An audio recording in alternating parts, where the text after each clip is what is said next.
What up? I'm Sandy's roommate, named Austen. Hello, Austen. Welcome to Soda with Sandy.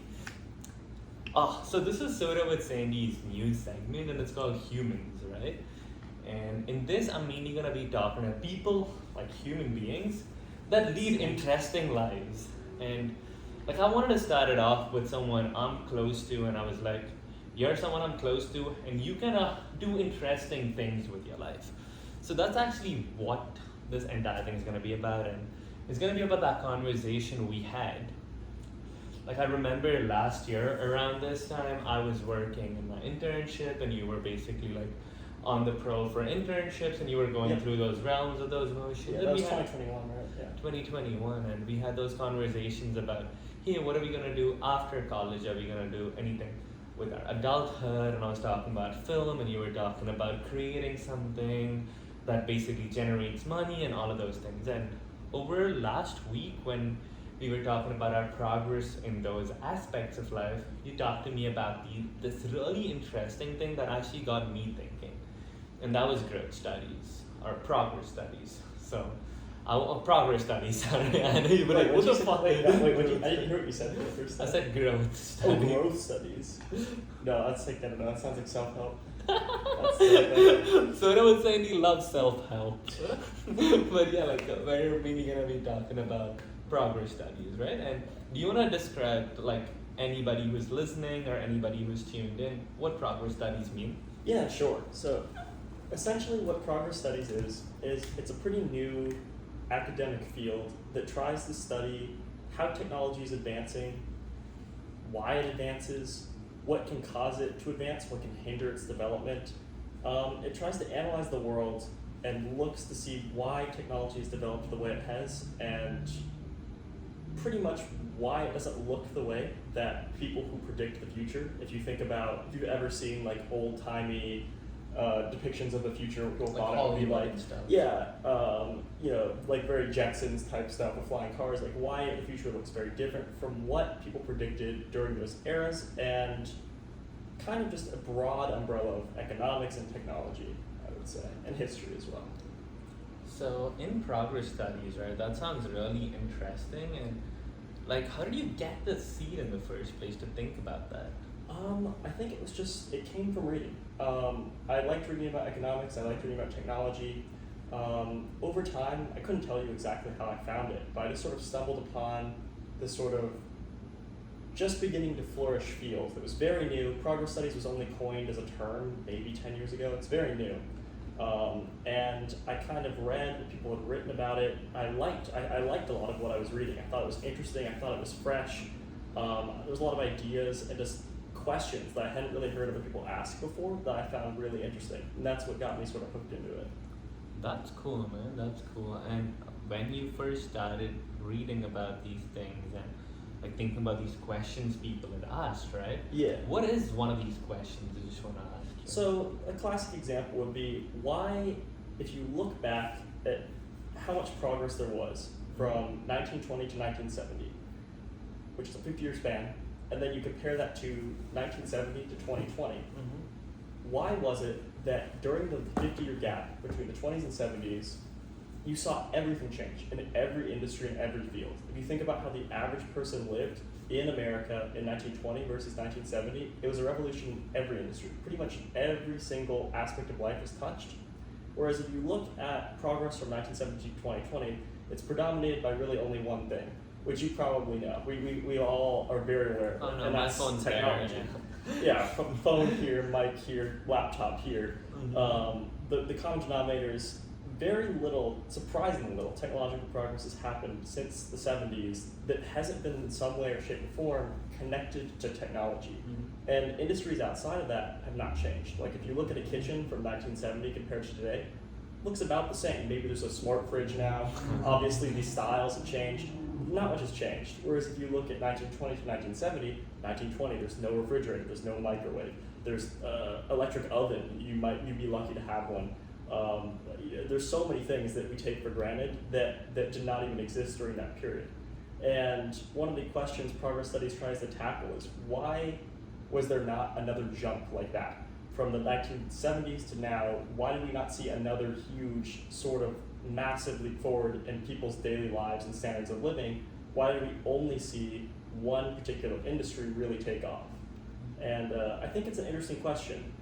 People are sort of always dazzled, I would say, by how quick technology advances. That people always say, oh, like, things are advancing faster than they ever have. Well, that's sort of true in some ways for technology, for tech, for semiconductors, for digital things. But for other industries, it's kind of striking how little, for example, cars. The average car today compared to the average car in 1970, obviously it's better, it's improved, it's more streamlined, more fuel efficient, but it's still a car, it's about the same. 1920 to 1970, that's a whole different ballgame. The 1920s car is a sputtering, basically slightly better horse versus a 1970s machine that's so much more powerful and efficient and better in every way.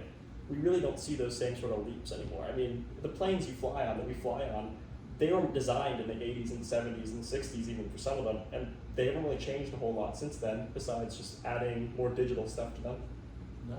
And it's kind of interesting to think about and to ponder why that is, and that's a big question in progress studies. That's actually really interesting overall. When you talked about the kitchen, right, there was an idea that just struck into my mind that just continued to just like flow from there. I don't know, you could correct me if I was wrong on this, right? So I think one of the reasons why growth hasn't happened as much is the world's been mainly focused on the concepts of globalization. So when someone adapted something from like different parts of the world, the East adapted a lot from the West is adapting a lot from the East. There's like a big mix of correlations that are happening. And because of which, like, in our kitchens, there's some things that are maybe like Japanese knives have become a thing. And when that happened, there wasn't any progress in any way. People just adapted like better things from better things from different cultures in a way. Yeah, I would say that each part of the is world. definitely sort of an aspect of how progress has changed since the 70s, but I would say it's more of a symptom than the cause. And what I mean by that is people like to buy Japanese knives oftentimes if they're looking for quality knives because Japan makes really good knives. Yes. And if you compare a Japanese knife made in 2020 to an American-made knife in 1970, the Japanese knife's probably sharper, it's probably better material quality, it's probably lighter. There's probably a lot of things about it that are a little bit better. But what we don't see, like both of us have sort of acknowledged and pointed out or noticed, is that we don't see fundamental changes. We just see sort of incremental gradual changes. Yes. Which we see the same thing for cars. Like I said, we see the same thing for planes, we see the same thing for just about every aspect of life outside of tech, specifically I mean like semiconductors and computers, and then to some degree medicine. Medicine is an industry that has advanced since the 70s a good deal. I definitely wouldn't want to, given the choice, I would not choose to be operated on by doctors with 70s technology versus today. But those two are more of the exception rather than the rule. And I think it's interesting because globalization has definitely diffused a lot of the technologies of the 70s to the rest of the world and throughout the world, which is a great thing in itself. But yeah, we just don't see the same sort of massive leaps that we used to, or if we do, they're much more infrequent. That's fair. So do you see anything happening in the next 10 years? Probably a lot of things. As in a lot of big advancements? I don't know, that's just well, I feel like something people would be interested in if anyone stayed up to this point. Yeah. The big jump that, I mean, is sort of up in the air that we don't know much about how it can progress is AI, of course, right? Uh-huh. And that's, again, what's confined to the digital realm, but we really have no idea where or what the pace of progress will be for AI. It's so hard to predict. I mean, even now, if you look at the latest AI advancements, a lot of it's so confusing and so counterintuitive, I feel like. AI is a lot better at creative work than I think people expected. People sort of expected it to be good at more mechanical tasks first, but instead we're getting painter AI and things like that are incredibly good, whereas self-driving and things like that are still pretty clunky and very much still working out a lot of the kinks. So I think that's an industry that's obviously one to watch, but it's very hard to predict because it's so alien. I mean, it's like trying to explain how an alien mind works almost, right? When you're working with these advanced AI modeling. Yeah. So that's in and of itself a big question mark. Outside of that, I think the transition to electric vehicles is pretty much, in Europe it's already pretty strongly underway. I expect the US will follow suit soon. That's a big they're a decently big change. I mean, it's the first time cars have really fundamentally changed in well over 50 years. So that's a decently big step that I see happening. As for other things, I'm sure there's plenty of others that I'm just not thinking at the top of my head, but those are two that I can think of immediately that I see being big changes in the next 10 years. But yeah, things like self-driving and things that are AI related, it really comes down to just how fast that technology continues to progress, or will it hit a wall? We don't know. Fair. Now, those are interesting things, and especially even for someone who's really not thinking tech-like or anything, these are really interesting, like not tech-like, just like in the terms of like what's gonna happen, that progress, not being involved in it. Anybody could use this as an opportunity just to invest in those things in the future, because those are areas that are definitely gonna grow, and anybody who's invested in Silicon Valley like back like 30 years ago probably is like just like enjoying life to like the max amount like money freedom can buy. Yeah, if you made good calls on things like Amazon and whatnot back in the day, that's obviously. Because that's just the internet market, right? Like, and that's there's gonna be so many new markets that are gonna open up. Yeah, an example of an industry that I do think will grow a lot in the next 10 years. No, we're not offering any financial advice. Yeah, we're not your investors. Don't be stupid, or be stupid. Do whatever you want. We're not telling you what to do. Do whatever you want. I've made a lot of bad calls in the stock market, so don't take any advice from me. Yeah, another industry I expect to grow that's sort of it's less related to computers and technology, or tech at least, would be space travel, specifically commercial space travel. Is really starting to fire up. Yeah, after probably, I would say, almost 100 years of people imagining like a burgeoning sort of like space economy and people going to space regularly and stuff like that. We're finally, I think, maybe on the precipice of that becoming more feasible. And within 10 years, I don't think we'll see like anything too extensive, like massive Mars colonies or stuff like that. Yeah. But I do expect to see a lot more just cheap access to space. That'd be like awesome to think about, man, because when we were in a space, like as human beings, right? Humans, the podcast, and like we as humans, when we were like almost 100 years ago, or maybe 200 years ago, we definitely didn't have planes by then, right? No, even a little over 100 years ago, we didn't have planes, right? Because 1903, I want to say, is when the first plane was. The Wright brothers and everything. Yeah. So at that time, when we didn't have like planes, no one really thought about different countries as territories that they could go to and like basically be and see so many beautiful things. Yeah, the idea of cheap travel around the world, which we kind of have to some degree. It's not cheap, but it's definitely affordable and inexpensive compared to what it was like even just 120, 150 years ago. Even just compared to 50 years ago, it's gotten considerably cheaper, even though the technology hasn't improved that much, just because planes have disseminated and become more regular and normalized. It's not really changed in the last 10 though, right? The price for international travel has almost been the same. Yeah, I mean, especially with COVID and everything else, it's all up in the air. Yeah. But yeah, that's definitely a big change. I mean, if you want to show an example too of like a massive leap in technology that used to happen but has not happened in recent times as much. I mean, 1903, the first airplane is invented. 1969, man lands on the moon. It's only a 66-year difference. Whereas, I mean, if you take from where we are now and, and wind back the clock 70 years, you get to the 50s, and you definitely see some advancements from there, like the moon landing. But post the 70s, it's a lot harder to find massive leaps. The moon landing is still sort of like almost the seminal. If you want to show like humanity's greatest achievement, it would definitely be high on the list, and it's something that happened over half a century ago, which is pretty strange compared to the history before that, before our current era. And it's interesting to think about.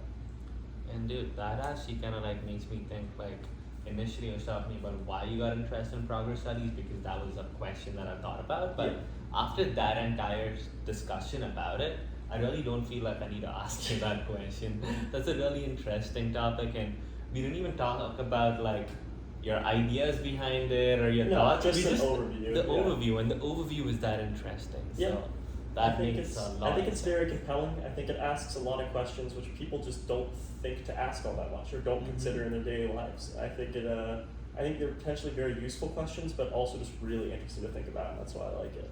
And so, like, it's so interesting, right? Why isn't this like a popular area that people go into? I think I thought about this, and in my opinion, the reason why is, like I said, progress is only about 10 years old. Mhm. And if you ask the question, why wasn't it invented earlier, I would chalk it up to people were so blown away, and even now continue to be so blown away by computers, that it's hard to notice that everything else almost is slowing down. Because computers attract so much attention from people, and especially We spend a lot of time. and also too, because computers are a little bit ever so slightly inaccessible, especially to older people, the gap looks even bigger. Because if you talk to old people, they're like, I don't know how to operate my smartphone, everything's advancing so fast. I mean, grandma didn't have that much trouble using a refrigerator when they were first invented. It's pretty easy. You just open a door and you put stuff in and it keeps it cold. Even if you're quite old, you'll understand it very simply. Whereas computers are a lot more in-depth, they're confusing, they're flashy, they're exciting. I think that draws people's attention away from noticing that outside of, you take the screens away, take the computers away, daily life looks strikingly similar to how it did in the 70s, aside from cultural and societal changes. That's actually so true, man. That's so true. Because all of these are definitely things I've heard, and like the computers are its best friend because they help you research about it at the end of the day. Yeah, I think But the internet computers really are kind of a double-edged sword, where I think they have a lot of really amazing applications, and there's also so many things about it that I worry about or just am skeptical of whether it's healthy for people. yeah, it kind of comes with its own balance of things, and it definitely takes away from socializing society in a lot of ways because it takes control of these things. Yeah. But at the same time, it gives so much of like when you want something, it gives you it. Yeah, entertainment. If you really want to narrow down the exact precise industry which has changed the most and advanced the most in the last few years, it's entertainment. The industry that I want to be a Yeah, part the of. amount of options and variety for things that you have to consume or interact with or enjoy is vastly greater than it was in the 70s. In the 70s, you turn on the TV, you have your 3 or 4 channels. You have movies, you have radio, you have books, and which is usually your local library or bookstore, and that's about it. Maybe newspaper and things like that. Now it's pretty much almost unlimited. And that makes it, that's good, but also bad. I feel like there's positives to that, and also just negatives with people getting into feedback loops of information that just makes them unhappy or just makes them interact with society less and things like that. It's definitely very. It has its own like good Yeah, and bad. it's definitely a Pandora's it's box. how everyone uses it to the best of their abilities. Yeah. Because you could use it to basically find motivation to do things, and you could use it to go into this endless loop of like just consuming some stuff like you Yeah. actually don't need, like, and I've definitely done that. I've spent like months and some time on like basically like stuff I realized after a while that I didn't need. Wasn't fruitful or wasn't even healthy or things Yeah, like like that. basically Yeah. like anything, right? Yeah, So- I think we've all definitely been there at least sometimes in our lives where we've had that. And that too, like big chunks of time. Yeah. Like it's not just small chunks; it's big chunks. Yeah. And I'm not saying I'm completely away from it. There's definitely times I go back into it, and like yeah, we're actually going away from like the thing of like that is pretty much the opposite to it because it's such a big thing as well. Yeah. It's so big and such a big influence on our lives. We actually don't know how our lives would be without it. Yeah, it's a tremendously impactful force. I think we also just don't know how it's affected society fully yet. I think it's just too soon to even see the full impact of how it will shape everything. I think the repercussions will be felt for the next few decades, at least still to fully feel what the internet age is going to be like. Because I mean, the internet's already been around 20 years, and even then, it's still changing quite rapidly and a lot. I remember we were talking about how it's easier. This was a few weeks ago. We were talking about how it's easier than ever for people to not interact with society because of the advancement of computers and tech. I mean, with things like DoorDash, you don't have to go out to get food. Using a variety of different apps, you can basically, and the internet, you can basically avoid interacting with any person almost indefinitely. If you're working from home, it's possible to be a complete shut-in pretty much and have almost no social contact outside of what's through a screen, which is pretty crazy because that would have been impossible in almost any other era of human existence. And it's very unnatural as well. It's very not normal and not something our brains are very adapted to doing. So I think it's not necessarily healthy for people to be doing that, but it's definitely very interesting that that's suddenly become an option for people. It really has. That's really sad and scary. Yeah. That is really sad and scary, and hopefully something comes out of that space. People actually try to get out of that space when they're going into it because there's definitely gonna be internet rehabilitation centers really soon. Yeah, I mean, there's already claims of internet addiction and things like that. Obviously, it's a very new and sort of developing field, but yeah, stuff like that definitely has started to come to the table. We, like I said, we don't fully know how the internet will affect society. We'll only know maybe in 10, 20 years when it's really fully matured. But yeah, it really is kind of the wild, wild west of communication. Yeah. It's basically Big Brother without being Big Brother. Like, I don't know, for some reason when I read the book 1984, right? Yeah. And if anybody's not familiar with 1984, actually do read it. It's a book about a utopia. And Well, dystopia. dystopia. Sorry. It's a utopia. Sandy was reading it. He was like, "Oh It's like shit!" British. He's like, "Damn, I want to live here." No, not gonna lie, that book scared me, man. That book really scared me. And that was 1984. We're way past that, but we could be worse off, like if we continue in this path. I think that in terms of like the level of surveillance that people endured in 1984, we're probably around the same level at this point. What's crazy, it's voluntary. Like in 1984, Big Brother, they mandate you have a two-way TV where they can watch you through it or whatever. You have to have it by law. Here, it's like people bring their smartphone with them to be GPS tracked because you really can't. In society, if you don't have a smartphone, like it's just hard to even live. It's really hard to live. It's like, and people also just don't want it. Like people are like, I want to have my phone with me while I'm out. Like I need to call people. I need to look up things. I need to do things. I don't know GPS how we for existed going without places. that, man. Yeah. Because, like, okay, now I gotta switch off my phone. I gotta switch it on to like basically text my mom to say like I'm back here. I'm like there, Yeah. just to communicate with people like who care about you and you care about, and just like basically having that like conversation. You don't need a phone. I don't know, and also just like talking to your friends, like people you went to college with, people you went to school with, and just want to stay in Yeah. touch. You need a phone, otherwise they're gonna assume like what happened to this person, even if you're like good, like and Yes, they will it's assume like- you're like kidnapped or something. Yeah. Yeah. It's almost unavoidable, and it's also appealing. There's also like you want to have it with you, and it's hard to live without it. So it's very interesting because yeah, they never really imagined in most of those dystopian novels of the 20th century of people like voluntarily doing the things that are forced upon them in the dystopian novels. Of course, it's not one for one because our society is nothing like 1984 in terms of like you're pretty free to do what you want for the most part. There's a lot more things. It's that, not like I'm not saying it's like bad. Like we Yeah. have the freedom to make this video. We have the freedom to communicate. Yeah. You guys have the freedom to choose what to watch and what not to watch. You guys chose to watch us. If you guys made it till this far, thank you so much. Yeah, I appreciate that. Yeah, we appreciate that. And like so, it's not really like a bad world. It's like you could use it for the bad. That's what we're Yeah, saying. it's a double-edged sword. It's something where it has like here's an example of a great positive for me personally. GPS. I feel like my sense of direction is so bad innately that without modern GPS that smartphones or before that Garmin or whatever had, I would just be lost almost constantly. I imagine if I grew up in like the 80s. But at the same time, there's a lot of negatives. Like it's really just how you use it, and I don't know. We'll see how society copes and kind of learns to deal with like the more negatives and focus on the positives more so. I am optimistic that sooner or later we'll figure out like how to coexist with the internet more peacefully maybe. As long as we have something else to focus our attentions on. Yeah. And that's also something this like progress studies and anything can yield to. It can actually basically make the effects of the internet more positive. People could use the internet, tech, and everything for more positive things in the world, Yeah. while actually focusing on something else maybe. And Yeah. that industry grows, everybody coexists, and everybody's successful.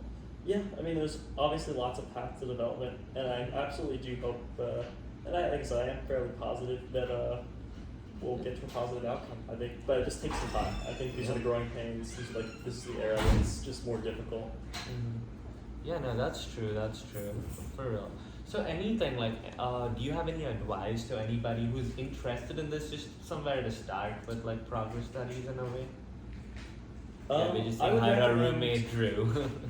Hello. So there's a writer named Jason Crawford. He has a site called The Roots of Progress. I believe it's .org, and it's basically a progress studies blog by an academic who's interested in the field, and it's a great place to start. He has plenty of just interesting articles about how technology developed the way it did, why it didn't develop.